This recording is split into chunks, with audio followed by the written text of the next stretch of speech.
Bienvenue, imprudent mortel. La dernière fois, j'avais évoqué avec vous l'histoire de la dinde au four. Curieusement, je ne sais pas ce qu'Instagram en pense, je ne vois aucun vote. Il semblerait que plus personne ne le fasse depuis que l'interface a changé. Pourtant, je garantis encore une fois que c'est tout aussi possible qu'avant en appuyant sur vrai ou faux. Je tiendrai donc compte des commentaires sur YouTube, et on peut dire la moitié pensait l'histoire vraie et l'autre fausse. Donc la moitié d'entre vous a raison. Bon, je cesse le suspense. L'histoire de la dinde au four est fausse. Elle trouve son origine dans une légende des années 1920, où elle était déjà racontée. Mais il n'y avait pas de babysitter. C'était un couple qui avait une bonne, ce qui était beaucoup plus courant à l'époque. En outre, cette dernière ne s'était pas droguée. Elle souffrait simplement de troubles mentaux.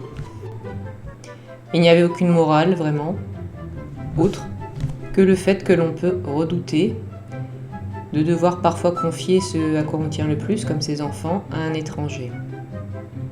Il pouvait aussi arriver que cette bonne soit tout simplement quelqu'un de pervers qui voulait vraiment nuire à ses patrons. Et là, ça compte comme la chute est différente. C'est-à-dire que moi, j'ai pris garde aux âmes sensibles et j'ai raconté une version où le four était resté éteint, mais il y en a une où il était allumé. Et si la bonne est perverse, le four était allumé. Cette version a parfois été reprise dans les milieux communistes qui voyaient une lutte des classes, la bonne ayant voulu se venger de patrons qui la maltraitaient. Alors forcément ça résonnait pour certains juste après la révolution russe de 1917. Chaque époque y aura projeté ses préoccupations, puisque celle que j'ai racontée circule dans les années 70 et 80. Les préoccupations de cette époque, eh bien ça explique l'introduction de la drogue. En effet, dans les années 1980, c'était l'époque de la guerre contre la drogue, décidée par le président américain Ronald Reagan. Entre autres, pour cesser de faire de New York un trou de l'enfer où il y avait beaucoup de trafic. Ce qui a donné la New York qu'on connaît aujourd'hui plus sûre. Donc, on expliquait aux enfants que ça ne se fait pas de se droguer, ce qui est vrai d'ailleurs. Et pour cela, on utilisait des moralités, mais aussi tout simplement, comme ici, certaines légendes destinées à effrayer. Il y avait une consommation bien tranquille de hashish ou de LSD par les hippies, mais les conséquences désastreuses pour leur santé n'ont commencé à faire surface que pendant la décennie d'après. Puis les années 1980 sont la décennie de la working girl. Les femmes qui travaillaient étaient de plus en plus nombreuses, plus que celles au foyer. Les conservateurs essayeront de les culpabiliser, disant qu'elles faisaient élever leurs enfants par d'autres, comme les babysitters ou les crèches. Alors, cette légende, comme d'autres d'ailleurs, jouera sur la peur d'un parfait inconnu qui s'occupera mal des enfants. Pour ma part, j'avais lu cette version dans le bouquin sur les légendes urbaines. J'ai pu attendre les témoignages que certains y croyaient vraiment. Une américaine, par exemple, avait écrit que cette histoire était censée être arrivée à une camarade, où là ça s'était soldé par la mort de l'enfant dans un four allumé, et que cela avait fait tout le tour de l'école. Mais je pense que les parents avaient volontairement relayé ce mensonge pour inciter les enfants à cesser la drogue si jamais il s'y adonnait. Vous voilà rassuré sans doute si vous envisagez de faire garder votre petit dernier. Mais l'histoire qui va suivre ne va pas rassurer toutes celles qui s'apprêtent à partir en soirée. À vous de me dire si celle-ci vous la croyez vraie ou fausse aussi, bien sûr. Je l'appelle l'histoire de la robe qui tue. Ah, comment est-ce possible? Vous allez voir. Tout se passe dans une petite ville américaine où il y a un important laboratoire affilié à la NASA. Là-bas, on multiplie les expériences chimiques dans un but bien précis. Vous devez savoir que les planètes qui sont trop éloignées, bien souvent, de la planète Terre, eh bien, il n'y a pas d'espoir pour l'instant d'y envoyer des astronautes vivants qui puissent en revenir aussi à cause des trop longues distances. La seule possibilité d'y envoyer des personnes entraînées serait de s'assurer qu'elles puissent survivre à un voyage de parfois plusieurs décennies. Comment cela? Et surtout sans vieillir. Eh bien, on étudie souvent des techniques, notamment de cryogénisation ou de toute autre méthode permettant de plonger les astronautes dans un profond coma. Mais bien sûr, réversible. Et voilà à quoi s'attelait l'équipe qui travaillait ce jour-là dans ce laboratoire de chimie.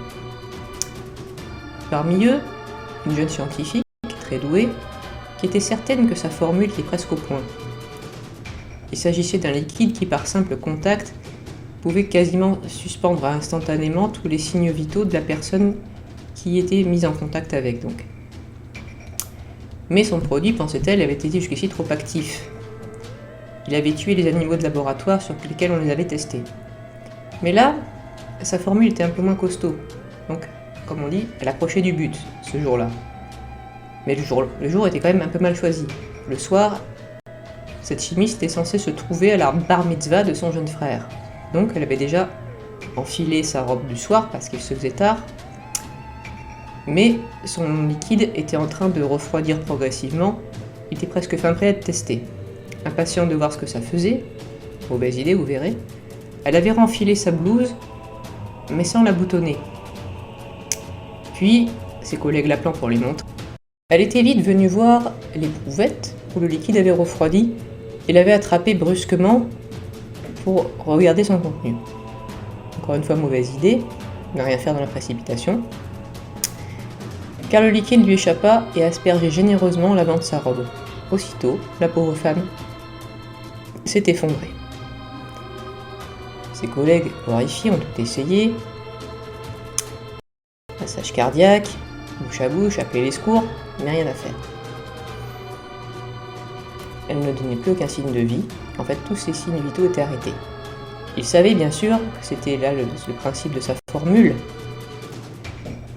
mais il était censé être réversible aussitôt qu'on aurait testé sur elle une technique de respiration artificielle, par exemple, et ça n'a rien donné.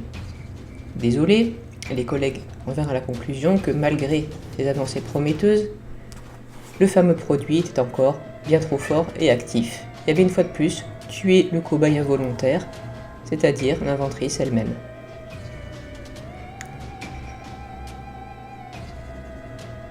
Quatre jours plus tard, toujours dans la même ville, dans une des maisons de la banlieue pavillonnaire, une violente dispute éclata entre une lycéenne et ses parents. En effet, cette lycéenne avait son bal de promotion le soir même. Il n'y a encore rien à se mettre, de son point de vue bien sûr. La lycéenne convoitait une robe en particulier, une qu'elle avait vue en vitrine dans le centre-ville. Mais ses parents lui assurèrent que celle-ci coûtait bien trop cher, qu'elle devrait se contenter de ce qu'elle avait déjà. Puis de toute manière, pourquoi était-elle encore là à râler? Elle avait autre chose à faire. En effet, l'un des voisins de cette famille était décédé 4 jours plus tôt. Ses obsèques avaient lieu en ce moment même au funérarium de la ville. Tous les membres de cette famille, comme il avait promis, s'étaient déplacés pour dire leurs condoléances à cette famille de voisins. Tout le monde, sauf cette lycéenne. Et pourtant, elle avait juré de le faire. Ses parents lui rappelèrent sa promesse, de dire qu'il reprendrait éventuellement la discussion quand elle se serait exécutée. La lycéenne prit donc le chemin du funérarium, mais toujours furieuse. Hors de question pour elle d'aller à un bal de promo dans une de ses vieilles robes. Pousse la porte du funérarium, et là, elle est un petit peu perdue. L'endroit est assez vaste et on lui a pas dit dans quelle salle en particulier son voisin avait sa cérémonie d'inhumation. Donc, elle ouvre un peu les portes au hasard les unes après les autres, et voit bien un cercueil dans une salle qui est encore vide, parce que personne n'est encore arrivé, et que la cérémonie n'a pas commencé. En s'approchant, elle comprend son erreur, ce n'est pas son voisin, car ce mort est une morte. Pour être plus précise, c'est la scientifique dont je vous parlais au tout début. Mais, un détail interpelle la lycéenne. Cette femme, qui a vu le nez fait à peu près ses mensurations, est vêtue d'une bien belle robe. Alors, d'une part, la même que celle dans laquelle elle est morte, parce que c'était déjà effectivement la plus jolie qu'elle avait en sa possession. Sa famille s'est dit que c'était pas la peine de l'en changer, puisque qu'en général, on enterre les gens dans leurs plus beaux atours. Et d'autre part, coïncidence, c'est très exactement le même modèle convoité par cette lycéenne, celui qu'elle a vu en ville. Elle hésite, elle se dit, bon, cette femme-là, elle n'a pas vraiment besoin de sa robe là où elle va. Voilà. Moi par contre, j'en ai plus besoin qu'elle. Elle hésite encore quelques secondes et puis finalement, bon, tant pis. La jeune fille se décide à déshabiller le cadavre. Vous m'avez bien entendu. Ôte la robe, la prend sous son bras et s'enfuit très vite. Quelques minutes passent et la morte rouvre les yeux. Vous avez bien entendu. La chimiste s'assied dans son cercueil et réalise qu'elle est en sous-vêtements dans un cercueil et au milieu d'une pièce d'un funérarium. Et la pauvre hurle de terreur. En entendant les cris, évidemment, des employés accourent et sont légèrement surpris évidemment de se rendre compte que le cadavre, entre guillemets, est vivant. Chimiste, désorienté, veut savoir ce qu'elle fiche ici. Donc, les employés des pompes funèbres lui expliquent l'histoire que je vous ai rapportée au début. Et là, la scientifique comprend tout. En fait, son produit était bien au point. Ce que personne n'avait compris, c'est que tant qu'elle avait un quelconque contact avec le liquide, elle resterait avec les signes vitaux totalement suspendus. Si bien suspendus d'ailleurs qu'on croyait qu'il n'y en avait plus du tout. Il avait séché sur sa robe, mais il y avait encore des résidus, donc un contact. Et elle restait avec les signes vitaux, éteints, tant qu'elle aurait continué à porter la robe. Donc, si vous comprenez bien, elle aurait dû garder sa blouse fermée, parce que comme ça, il n'y aurait pas de contact direct avec la peau, déjà. Mais ce n'est pas tout. Ça veut dire que la personne qui lui avait ôté sa robe lui avait littéralement sauvé la vie, sans le savoir. Parce que sinon, la suite, vous la devinez, on aurait enterré cette pauvre femme vivante et là, elle serait morte pour de bon, mais d'asphyxie, sans même s'en rendre compte. Ayant achevé son récit, la chimiste demanda du coup qui avait eu la bonne idée de la déshabiller. Et là, bien flottement, parce que personne. On ne savait pas qui avait fait ça. Et il y a un peu un affolement, et on décida de diffuser un équivalent à une sorte d'alerte Amber. Sauf que là, c'était pour préciser que quiconque avait pris cette robe ne devait surtout pas la mettre, ou alors qu'il fallait l'enlever vite à quiconque l'avait mise. Le problème, c'est qu'avant que cette alerte lui parvienne, la lycéenne n'avait pas perdu de temps. Aussitôt chez elle, elle avait voulu vérifier que la robe était bien à sa taille. Et c'était le cas. Mais bien sûr, elle s'effondra aussitôt après. Je n'ai pas la suite immédiate de l'histoire, telle qu'elle a été rapportée, à s'arrêter là. Et sans doute, je me suis dit, c'est parce que la suite est très facile à deviner. Ses parents ont dû la trouver, s'affoler, ne pas réussir à la ranimer elle non plus. Et cette fois-ci, je pense que les secours avaient dû la déshabiller à un moment ou à un autre, s'ils l'avaient emmenée à l'hôpital. Et là, elle se sera réveillée. Ou alors, les parents avaient trouvé finalement l'alerte Amber. Donc pour la même raison, ils ont dû ôter la robe et réussir à ranimer leur fille. Mais toute cette histoire est-elle seulement vraie? Je vous incite à me le dire en commentaire. Pas besoin de longs discours, dites juste vrai ou faux. Vous pouvez aussi voter sur Instagram, je vous garantis que c'est possible.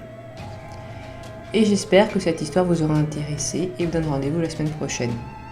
Si vous me soutenir, voyez le lien de description de Tipeee et du Ko-fi. N'oubliez pas de vous abonner, de mettre un pouce bleu, de commenter et de regarder sous votre lit en éteint la lumière. Au revoir, un peu dans Mortel.